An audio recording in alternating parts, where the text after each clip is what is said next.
Halo dulur-dulur Walik Damen di seluruh Indonesia. Kali ini saya ingin menampilkan permasalahan-permasalahan atau hambatan-hambatan menanam melon di musim hujan.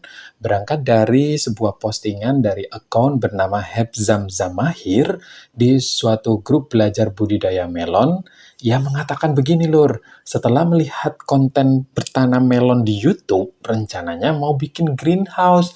Tapi pas gabung grup ini, jadi agak lesu ya. Ternyata banyak rintangan seperti hama dan lain-lain. Ternyata konten itu tidak semanis dengan apa yang dibayangkan. Dan untuk mencapai keberhasilan itu butuh ilmu, teori, dan pengalaman, dan doa. Kira-kira kalau tanam melon di greenhouse, sistem polybag untuk pemula tingkat keberhasilannya berapa persen ya suhu? Begitu ya. Jadi keresahan ini melihat persoalan menanam suatu melon ya. Pertama, mohon saran buah melon saya yang masih kecil-kecil hampir musnah dimakan tikus. Berarti ya empuk ya, makanan melon ini untuk tikus. Niat mau dieksekusi nih Om, kira-kira kalau di tempat terbuka recommended nggak ya dengan cuaca sekarang? Ya, tantangan cuaca ya, Ler ya. Tantangan cuaca musim hujan. Kita lihat apa dari jawaban netizen kita. Enggak, cuaca hujan sekarang tempat terbuka. Saya baru nanam melon 20 pohon yang terus hidup cuma 5 pohon. Tapi gak subur, meleot. Wow, itu tantangan pertama di musim hujan ya, Lur ya. Nah, terus ada lagi, penyebabnya apa ini ya Master? Setelah terkena hujan seminggu, jadinya seperti ini, tampak kering kerontang begitu ya daun-daunnya ya. Oke, kita lihat survei membuktikan ini dari jawaban netizen Indonesia. Ikut nyimak, itu mah pohonnya kena trip, gak bakal bagus, dicabut aja. Kalau dilihat dari pohon pecah dan buahnya karena unsur N terlalu over gitu ya. Kalau dilihat dari pohon-pohonnya pecah dan buahnya karena unsur N terlalu over, saya kurang paham ya. Intinya, ada komentar dari netizen seperti itu. Ada terlalu unsur N terlalu over dan juga karena serangan hama trip. Katanya begitu ya Lur ya. Lalu kita saksikan lagi persoalan berikutnya. Oh, bukan persoalan, masih komentar yang ngomentari daun kering kerontang tadi ya. Kalau saya pakai rendaman tembakau, putung rokok Oh, diapain ya? Kurang paham saya. Kalau saya rutin tiap semprot terbusan daun pepaya sampai berbuah. Alhamdulillah nggak ada kutu kebul, oteng-oteng, paling daun rusak gara-gara hujan. Jadi netizen lebih melihat persoalan ini yang daun kering kerontang tadi karena ada serangan kutu kebul dan hujan. Ada juga yang bilang ini jamur, gunting saja. Jamur, semprot pakai fungisida. Ya, gitu ya. Lalu ada yang promo ini, ada yang promo, ada yang promo. Wah, saya bukan di endorse ya. Pokoknya kalau promo-promo, mending netizen cari sendiri aja ya. Nanti yang mendengarkan Walik Damen juga harus cari sendiri ya, karena Walik Damen tidak bertanggung jawab juga.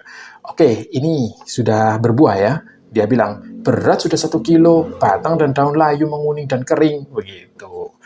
Wah, udah 1 kilo ya padahal ya, menanam melon. Udah menunggu sampai 70 HST atau mungkin 65 HST. Udah berat 1 kilo, tapi dia kalau diekspresikan marah-marah begitu ya. Batang kering. Ini berikutnya adalah buahnya pecah. Kenapa ya? Ini saya sebenarnya mengangkat ini bukan sebuah topik masalah karena di komen netizen ada yang bilang ini adalah pembentukan net jaring-jaringnya ya. Jadi ini saya skip aja. Ini mungkin juga berguna bagi dulur-dulur Walik Damen sebagai wawasan bahwasanya sedikit goresan seperti itu di tingkat besarnya buah melon yang sudah segede itu ya, itu sebenarnya dia mau bikin net. Ini kok bunganya nggak mekar ya? Kenapa? Soalnya calon buahnya keburu menguning dan mati. Kira-kira kenapa ya? Ini buah yang ketiga. Solusinya para suhu. Soalnya baru pertama kali nanam ini. Nah, jadi dia itu panik ya. Karena apa? Karena sudah ketiga keburu menguning, keburu kayak merontok kayak seperti itu ya, Lor ya. Ini dulu ya saya alami ya, Kak. Nah, tapi saya juga belum tahu Ini berikutnya, kalau batang buahnya nggak pakai di tali, kira-kira kuat nggak ya? Saya baru coba ikat pakai tali sabut. Sabut kelapa, malah luka batangnya. Ya Allah, kenapa pakai tali sabut kelapa? Mending pakai tali kutang ya. Tapi itu hanya bercandaan saya ya. Ini dia bilang, netizen kuat, dia akan menyesuaikan diri. Pakai tali rafia aja bun, ngikatnya nggak usah ribet, rapet ya. Oke, ini ada berikutnya. Masukannya dong suhu batang seperti ini. Melon udah dipanen belum ya? Dia ragu, ini siap panen apa enggak ya? Batangnya wis kadung kering gitu. Baru pertama kali ini nanam melon. Nah, dia bilang di komentari, mungkin sebulan lebih lagi ya, soalnya saya nggak niat nanam. Oh, dia ini, saya ini ambil komentar yang paling bawah dulu ya. Yang komentar paling bawah dulu disuruh metik begitu. Terus kemudian intinya ini sama ya, dipetik aja begitu ya. Dipetik takut nanti busuk sama buahnya. Ini ada berikutnya adalah masalah, Assalamualaikum, help, help. Entah kenapa. Dan ada apa? Tiba-tiba tanaman layu. Mana lagi pembuahan lagi gitu ya. Ada yang jawab, sering sekali waktu pembuahan dan layu itu bukan soal kurang air, tapi kurang nutrisi. Kemungkinan busuk akar, kocor pupuk tuban, gitu ya.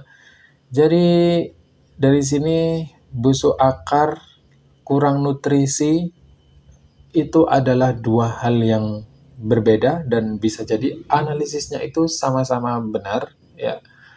Kalau kurang nutrisi gampang terkena penyakit. Kalau di situ pas penyakitnya ada jamur fusarium di tanah, ya udah kena dia.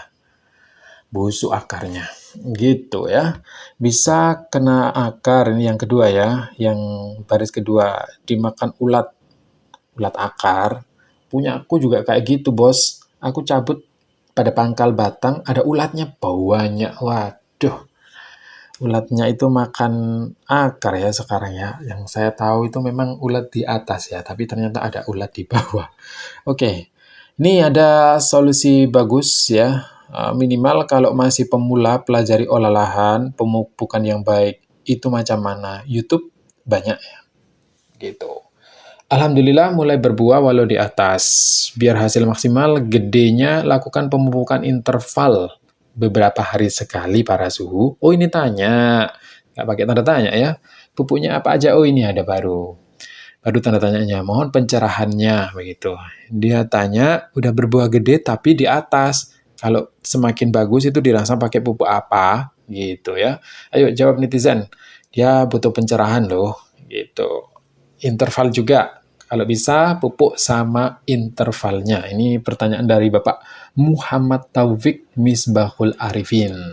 Oke, let's go. Kira-kira jawaban dari para pelaku penanam melon ini apa ya? Saya juga jadi penasaran ya. Ini harus dipangkas dulu semua tunas airnya itu biar nutrisinya fokus kayak buah, bosku. Ke buah, maksudnya begitu ya.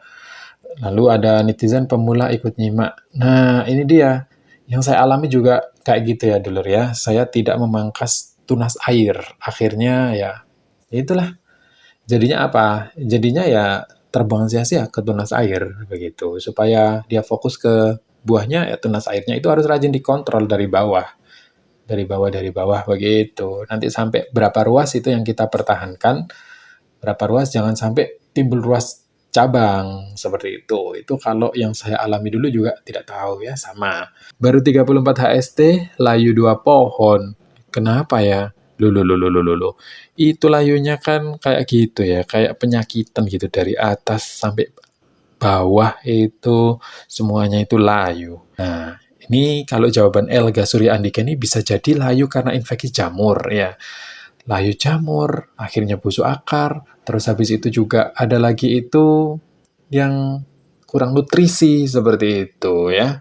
Di sini saya menegaskan bahwa forum ini untuk Walid Damen itu menunjukkan bahwasanya ini loh masalah dalam menanam buah melon. Mulai dari hama-hama penting di tanah sampai yang di atas itu ada begitu ya. Nanti juga ada kendala-kendala teknis seperti tadi ya, tunas air, nanti juga belum lagi penyerbukan, polinasi, begitu. Ada juga penalian seperti itu. Perambatan di lanjaran itu juga teknis-teknis yang perlu dipelajari juga. Tapi bagi kamu pemula, di sini tadi itu melihat masalah-masalah terbesar itu kalau sudah kayak kurang nutrisi dan serangan jamur ya. Kalau yang trips dan sebagainya itu nanti sambil jalan lah. Saran saya untuk yang pemula, pelajari bagaimana olah lahan dan nutrisi serta interval pemupukan. See you on the next video.